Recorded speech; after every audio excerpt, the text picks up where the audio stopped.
নমস্কাৰ বন্ধু বান্ধৱীসকল, আকৌ এটি নতুন ভিডিঅ'ৰ সৈতে আপোনালোকক স্বাগতম জনাইছোঁ। আশা কৰোঁ এই ভিডিঅ'টো আপোনালোকে আঁকোৱালি ল'ব। আন দিনাৰ নিচিনাই ৰাতিপুৱা আৰম্ভণি হয় এগিলাচ গৰম পানীৰ দ্বাৰা।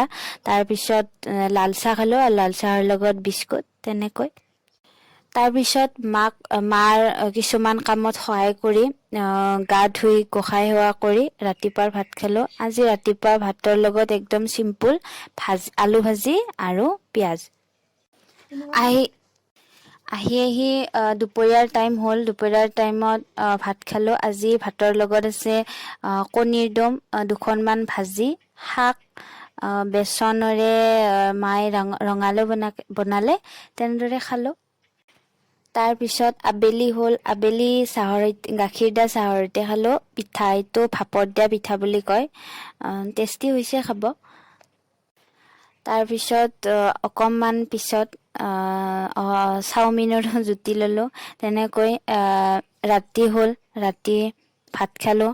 ভাতৰ লগত আছিল পাপৰ আৰু কল ভাজি।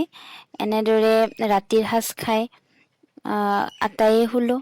আৰু এনেদৰে আপোনালোকৰ লগত ৰাতিপুৱাৰ পৰা ৰাতিটো কেনেদৰে কটালোঁ এইখিনি আপোনালোকৰ সৈতে শ্বেয়াৰ কৰিলোঁ। তো ধন্যবাদ।